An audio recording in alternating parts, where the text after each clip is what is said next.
तो last lecture में हमने अलगी ये टॉपिक स्टार्ट किए थे और अलगी का मैंने बेसिक इंट्रोडक्शन आपसे शेयर किया था, जिसमें मैंने बेसिक अलगी का पैटर्न, उसका बेसिक स्ट्रक्चरल प्रॉपर्टीज, उसका स्ट्रक्चर किस प्रकार का होता है, थायलॉइड्स क्या होते हैं, क्लोरोफिल पिगमेंट्स होते हैं क्या, फिर किस टाइप के क्लोरोप्लास्ट होते हैं, लाइफ साइकिल किस प्रकार का है, सेक्सुअल रिप्रोडक्शन, असेक्सुअल रिप्रोडक्शन और फ्रैगमेंटेशन, ये प्रोसेस मैंने डिटेल में डिस्कस किया था। जनरल पॉइंट्स हमने डिस्कस किए थे हमने अलगी से रिलेटेड। हमने प्लांट क्लासिफिकेशन ये टॉपिक स्टार्ट कर रखा है, जिसमें अलगी ये पहला क्लास है, अलगी है, उसके बाद ब्रायोफाइट्स देखेंगे, फिर टेरिडोफाइट्स देखेंगे, जिम्नोस्पर्म्स देखेंगे और फिर एंजियोस्पर्म्स देखेंगे। मेरा कल लेक्चर नहीं आया था, कल का लेक्चर मेरा ड्रॉप हो चुका था, उसलिए मैंने कोशिश करा कि ये कॉमन लेक्चर में मैं तीनों भी टाइप डिस्कस करूँ अलगी के। ठीक है, अलगी के मैंने 3 टाइप्स बताया था और वो तीनों भी टाइप्स को मैंने सोचा था कि हर एक लेक्चर में डिस्कस करूं, लेकिन चूँकि कल का लेक्चर मेरा ड्रॉप हो गया था, उसलिए ये तीनों भी पॉइंट मैं एक लेक्चर में कवर करना चाहूँगा और ये पूरा कंप्लीट टॉपिक अलगी आपको कल तक उसको स्टडी करना है अच्छे से। ठीक है, और इसका मैं टेस्ट लूँगा परसों के दिन मैं इस पे टेस्ट रखने वाला हूँ अलगी का, और 20 MCQs मैं दूंगा इस पर। आपने 20 MCQs सॉल्व करना है अलगी के। ठीक है, ये डेली प्रैक्टिस प्रॉब्लम लाइक हमारी प्रैक्टिस होना ज़रूरी है। जो भी हमारा पॉइंट्स चल रहा है वो आपने घर पे सॉल्व करना चाहिए। ये लेक्चर्स में साइमल्टेनियसली मैं एग्जाम्पल्स बोलूँगा, एग्जाम्पल्स के आपको डायग्राम्स मिलेंगे, लाइफ साइकिल्स के डायग्राम्स मिलेंगे, मैं एक्सप्लेनेशन करूँगा, साइमल्टेनियसली आपको स्क्रीन पे डायग्राम्स भी शेयर होते जाएंगे। सभी बच्चों ने प्रॉपर डायग्राम्स अच्छे से देखना है और लेक्चर को बार बार रिवाइज करके देखना है। इस लेक्चर को जिस अंदाज से मैं पढ़ाने वाला हूँ वो ये कंसिडरेशन रहेगा कि पहले जो इंट्रोडक्शन है वो हो चुका है बच्चों का। तो अगर ये लेक्चर आपको समझ में ना आए तो इससे पहले वाला लेक्चर जिसमें मैंने अलगी का इंट्रोडक्शन किया था वो लेक्चर आपने ज़रूर देखना चाहिए। अदरवाइज़ ये लेक्चर उतने भी अच्छे से नहीं आएगा समझ में और आपको लगेगा कि बहुत सारा टॉपिक छूट गया है। लेकिन बेसिक मैंने बहुत सारा पहले लेक्चर में लिया हूँ, इसलिए इसको बहुत ज़्यादा मैं शॉर्ट रिवाइज करके आगे बढ़ूँगा। जहाँ पर ज़रूरी हो उसी पॉइंट को मैं एक्सप्लेन करने की कोशिश करूँगा। तो देखिए यहाँ पर अलगी के 3 हमने टाइप्स देखना है, क्लोरोफाइसी, फियोफाइसी और रोडोफाइसी। क्लोरोफाइसी जिसको मैं ग्रीन अलगी कह सकता हूँ। अब ये ग्रीन अलगी क्यों है ये आप लोगों को पता होना चाहिए। हमने cell the unit of life में ग्रीन कलर के पिगमेंट देखा था, जिसमें क्लोरोफिल है, क्लोरोफिल ए है, बी है, सी है। और ये क्लोरोफिल पिगमेंट्स कहाँ पर प्रेजेंट रहते हैं, बोलो जल्दी, कहाँ पर है ये प्रेजेंट? यस, वेरी गुड, सही बोला आप लोगों ने, ये क्लोरोप्लास्ट में प्रेजेंट होते हैं क्लोरोफिल पिगमेंट, जिसकी वजह से ग्रीन कलर होता है इन पिगमेंट्स का। यहाँ पर एग्जाम्पल देखो भाई, ग्रीन अलगी के एग्जाम्पल है क्लैमिडोमोनास, स्क्रीन पे आपको इसका डायग्राम भी शेयर हो रहा है, चारा, वुलवाक्स, उलोथ्रिक्स और स्पायरोगायरा। ये एग्जाम्पल्स है क्लोरोफाइसी और ग्रीन अलगी की। प्रॉपर एग्जाम्पल हर बच्चे को मालूम होना चाहिए, MCQs में एक्सपेक्टेड है। मैच द करेक्ट पेयर के क्वेश्चंस जो आएंगे उसमें एग्जाम्पल्स को भी रिलेट करना है प्रॉपर। ठीक है, पिगमेंट्स, इसमें पिगमेंट्स क्लोरोफिल ए, बी है with different shapes of chloroplast. सबको पता है कि क्लोरोप्लास्ट में ये क्लोरोफिल पिगमेंट प्रेजेंट होते हैं, क्लोरोफिल पिगमेंट्स ये क्लोरोप्लास्ट में पिगमेंट होते हैं, प्रेजेंट होते हैं, और डिफरेंट टाइप के शेप्स भी होते हैं इन क्लोरोप्लास्ट के। ठीक है, देखो यहाँ पर पिगमेंट की वजह से इनका ग्रीन कलर है और इनमें स्टोरेज बॉडी भी हो सकती है। पायरेनॉइड्स, स्टोरेज बॉडीज में जो कंपोजिशन है, स्टोरेज है, वो है पायरेनॉइड्स का, जो कि प्रोटीनिशियस सब्सटेंस है।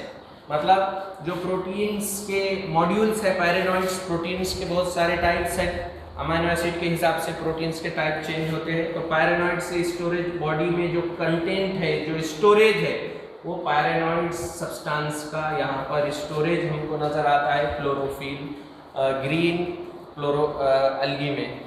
ग्रीन अलगी में पैरानॉइड्स होते हैं, ये आपको पता होना चाहिए। सेल वॉल कंपोजिशन में इनर सेलुलोजिक कंपोजिशन है, जबकि आउटर पेक्टोस के कंपोजिशन है। स्पेसिफिकेशन मालूम होना चाहिए, तीनों के डिफरेंशिएटिंग पॉइंट्स रिलेट करते आना चाहिए हर बच्चों को। मोड ऑफ रिप्रोडक्शन किस प्रकार के होते हैं ग्रीन अलगी में, तो यहाँ पर वेजिटेटिव प्रोपेगेशन फ्रैगमेंटेशन के थ्रू होगा, मतलब फ्रैगमेंट होंगे उसके और वही आगे थैलाइड्स का फॉर्मेशन करेंगे। आसेक्चुअल रिप्रोडक्शन भी हो सकता है, ज़ूस्पोर्स का फॉर्मेशन होगा और ये ज़ूस्पोर्स ज़ूस्पोरेंजिया से जनरेट होंगे। ज़ूस्पोर्स कहाँ से जनरेट होंगे? यस, वेरी गुड, ये ज़ूस्पोरेंजिया से जनरेट होंगे।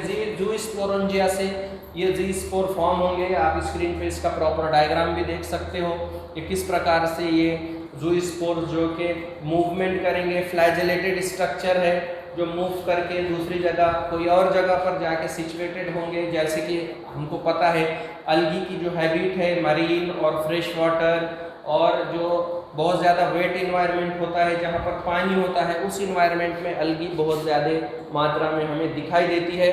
तो वहाँ पर ये शिफ्ट हो जाएंगे ज़ूस्पोर्स और थैलाइड्स फॉर्मेशन करेंगे। सेक्सुअल रिप्रोडक्शन भी हो सकता है, आइसोगैमस टाइप का पैटर्न हो सकता है, अनआइसोगैमस और ऊगैमस टाइप के पैटर्न्स हो सकते हैं। आइसोगैमस मीन्स सेम टाइप के गैमेट्स, हमने लास्ट लेक्चर में देखा था। अनआइसोगैमस डिफरेंट साइज के गैमेट्स, और ऊगैमस जिसमें लार्ज फीमेल गैमेट स्टैटिक होता है, जबकि स्मॉल मेल गैमेट जिसमें हमको मूवमेंट दिखाई देता है उसको ऊगैमस टाइप का पैटर्न हम कह सकते हैं। लास्ट लेक्चर में हमने डिटेल में देखा था। तो ये कुछ प्रोफाइल थी हमारे ग्रीन अलगी की। इसी तरीके के पॉइंट्स, मतलब इसी पॉइंट ऑफ व्यू से हमको दूसरा जो टाइप देखना है वो है ब्राउन अलगी, जिसको मैं फियोफाइसी कह सकता हूँ।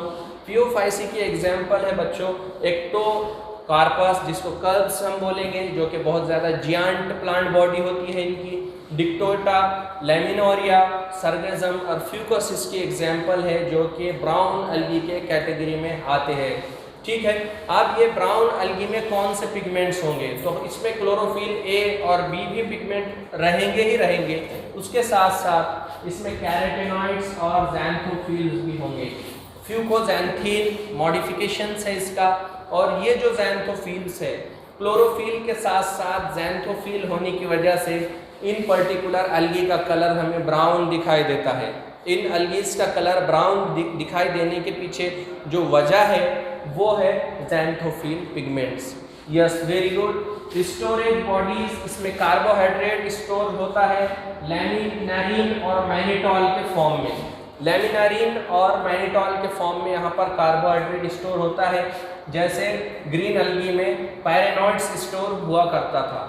ठीक है, रिलेट करना है बस किस पॉइंट ऑफ व्यू से ये डिफरेंशिएट हो रहा। जैसे ये ज़ैंथोफिल प्रेजेंट होने की वजह से कलर चेंज है, वहाँ पर क्लोरोफिल की वजह से ग्रीन है। स्टोरेज बॉडी में लैमिनारिन और मैनिटॉल है, जबकि वहाँ पर ग्रीन अलगी में पैरेनॉइड्स था। सेल वॉल कंपोजिशन अगर देखेंगे हम ब्राउन अलगी का, तो cellulosic with gelatinous coating of algin. यहाँ पर सेलुलोजिक सेल वॉल है जिसमें जिलेटिन की कोटिंग होती है, अल्जीन की खास तौर पे, जबकि ग्रीन अलगी में हमने देखा था कि इनर सेलुलोजिक वॉल होती है, जबकि आउटर पेक्टोस की बनी हुई वॉल होती है। यहाँ पर सेलुलोजिक वॉल है और कोटिंग होती है अल्जीन की। प्लांट बॉडी के कंपोजिशन में मैं डायग्राम भी आप साइमल्टेनियसली देख लो। होल्ड फास्ट स्ट्रक्चर है जो कि पॉइंट ऑफ अटैचमेंट बेस का स्ट्रक्चर है, रूट लाइक स्ट्रक्चर है, लेकिन वाटर एब्जॉर्प्शन यहाँ पर इसका काम नहीं है। एक ग्रिप देने के लिए, सरफेस से अटैच होने के लिए स्ट्रक्चर है। स्टिप का पार्ट है और फ्रंट का पार्ट है जो कि फोटोसिंथेटिक स्ट्रक्चर बोल सकते, जिसमें जैसे लीफ लाइक स्ट्रक्चर होगा ये।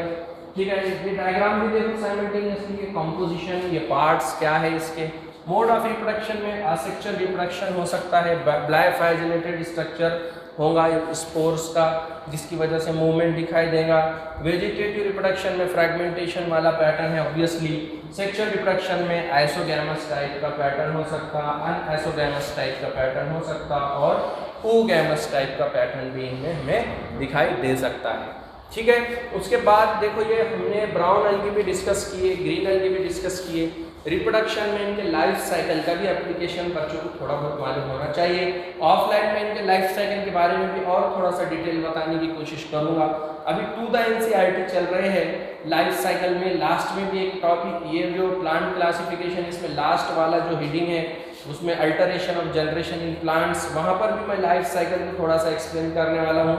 और जब ऑफलाइन में आप लोग आएंगे तो और एक बार ये टॉपिक मैं डिटेल में और इसको डीप में बताने की कोशिश करूँगा, ताकि कोई भी तरीके की दिक्कत ना रहे। अभी जो पॉइंट है टू द NCERT चल रहे हैं और टेस्ट पेपर भी मैं जो जनरेट करूँगा वो टू द NCERT करूँगा, ताकि बच्चों का भी कुछ लॉस ना हो और प्रिपरेशन चलता रहे। तो देखो बच्चों, यहाँ पर हमने क्लोरोफाइसी और फियोफाइसी के बारे में तो डिस्कशन कर दिए, बोर्ड पे इंफॉर्मेशन है, स्क्रीनशॉट भी शेयर करने वाला हूँ। उसके बाद रोडोफाइसी और रेड अलगी यहाँ पर हमको डिस्कस करना है। रोडोफाइसी और रेड अलगी, कलर की वजह से हमने इसका नाम रेड अलगी कहा है। एग्जाम्पल है पॉलीसिफोनिया पोरीफायरा, ठीक है, ड्रेसिलारिया और जेलेडियम इसके एग्जाम्पल है रेड अलगी की। इसमें पिगमेंट खास तौर पे R-फाइकोएरिथ्रिन होता है, जिसकी वजह से इनका रेड कलर होता है। Due to the presence of R phycoerythrin that particular rhodophyceae is appear red in colour, जबकि यहाँ पर बैंथोफिल की वजह से ब्राउन कलर दिखाई देता है फियोफाइसी में, और क्लोरोफाइसी में क्लोरोफिल की वजह से ग्रीन कलर दिखाई देता है। तो ये प्रॉपर मैचिंग हमको आना चाहिए। कलर के पॉइंट ऑफ व्यू से तीनों का कंपैरिजन मिसमैच फॉर्म में दे सकता है। स्टोरेज बॉडी के पॉइंट ऑफ व्यू से मिसमैच फॉर्म में क्वेश्चन बन सकता है, प्रॉपर मैचिंग करना है। सेल वाल कंपोजिशन के फॉर्म में भी हो सकता है। मोड ऑफ रिप्रोडक्शन पैटर्न में भी जो वेरिएबिलिटी होगी उस फॉर्म में मिसमैच पेयर वाले क्वेश्चंस आ सकते हैं, ठीक है। तो हमको हर पॉइंट क्लियर होना चाहिए। स्टोरेज बॉडीज में यहाँ पर फ्लोरिडीन स्टार्च यहाँ पर प्रेजेंट होंगी स्टोरेज बॉडी में रोडोफाइसी में, और ये अमाइलोपेक्टिन और ग्लाइकोजन लाइक स्टार्च होंगी, जो कि एनिमल में स्टोर्ड फॉर्म होता है। ग्लाइकोजन कार्बोहाइड्रेट का पॉलीसेकेराइड है, ठीक है। और यहाँ पर देखिए सेल वॉल कंपोजिशन में प्यारे बच्चों सेलुलोज है, पेक्टिन है और पॉलीसल्फेट ईस्टर है, जो कि सेल वॉल की कंपोजिशन है। यहाँ पर देखिए रेड अलगी ब्राउन अलगी में क्या था सेल वॉल की कंपोजिशन, जिलेटिनस कोटिंग थी एल्जिन की सेलुलोज के साथ। ग्रीन अलगी में देखिए इनर सेलुलोजिक और आउटर पेक्टोस के कंपोजिशन थी, जबकि यहाँ पर क्या है पॉलीसल्फेट ईस्टर है सेलुलोज के साथ, pectin and polysulphate Easter. Reproduction का पैटर्न है वेजिटेटिव रिप्रोडक्शन फ्रैगमेंटेशन के थ्रू होगा। असेक्सुअल रिप्रोडक्शन में नॉन मोटाइल स्पोर्स यहाँ पर हमको दिखाई देंगे, और सेक्सुअल रिप्रोडक्शन oogamous टाइप का पैटर्न हमको दिखाई देगा रेड अलगी में। और यहाँ पर कॉम्प्लेक्स लाइफ साइकिल होगा इनका, मतलब यहाँ पर जो स्पोरोफाइटिक फेज है और गैमेटोफाइटिक फेज है, वहाँ पर भी इनका प्रॉपर प्लांट बॉडी का स्ट्रक्चर होगा, और हेप्लॉइड स्ट्रक्चर में भी प्लांट बॉडी डेवलप होंगी, और फिर स्पोर्स फॉर्म होंगे, spores in the sense gametes form होंगे, फिर फर्टिलाइजेशन होगा, डिप्लॉइड जाइगोट बनेगा, फिर वहाँ पर प्रॉपर उनकी बॉडी का फॉर्मेशन होगा। इनका लाइफ साइकिल भी बहुत कॉम्प्लेक्स है। अपने को ऑफलाइन लेक्चर में तीनों के भी लाइफ साइकिल को शॉर्ट में डिस्कस करके चलना है, ताकि एक भी MCQs ऐसा ना हो जो हमारे बच्चों को ना जमे, ठीक है। तो यहाँ पर हमने आज के टॉपिक में अलगी का तीनों भी टाइप्स देखा, रेड अलगी, ब्राउन अलगी और ग्रीन अलगी, तीनों भी टाइप्स देखा। पहले लेक्चर में हमने अलगी का बेसिक इंट्रोडक्शन देखा था। तो अलगी का NCERT के अकॉर्डिंग प्रोफाइल बच्चों हमने आज कंप्लीट कर दिए हैं। ये लेक्चर आपको अच्छे से देखना है, 3 लेक्चर के बदले एक ही लेक्चर में मैंने कवर किया। अलगी का टोटल प्रोफाइल आज के लेक्चर में कंप्लीट होता है। 20 MCQs डालूंगा, हर बच्चे ने टेस्ट देना ज़रूरी है, और यहाँ पर हर बच्चे ने प्रॉपर यहाँ पर डिस्कशन करना ज़रूरी है मेरे साथ, जो भी उनको डाउट होगा। तो एक क्वेश्चन यहाँ पर डाल रहा हूँ मैं, ये क्वेश्चन का आंसर मैं आपसे एक्सपेक्ट करूँगा। साइंटिफिक स्टडी ऑफ अलगी को हम क्या कहते हैं? Scientific study of algae is called as, ये क्वेश्चन का आंसर मुझे आप देखिए, आप सर्च करिए और मुझे बताइए, ठीक है। तो ये क्वेश्चन इसलिए डाला है कि आपका इंटरेस्ट इसमें मुझे समझ में आएगा कि आप कितने इंटरेस्ट से लेक्चर देख रहे हो। होप आप लोगों को लेक्चर समझा होगा। अगर कुछ नहीं समझा है तो मुझे मैसेज के फॉर्म में क्वेश्चंस करिए, मैं इसका स्क्रीनशॉट भी शेयर करूंगा। और मिलते हैं अभी नेक्स्ट लेक्चर में, जिसमें हम ब्रायोफाइट्स का प्रोफाइल स्टार्ट करने वाले हैं। तब तक के लिए इजाज़त दीजिए। Thank you.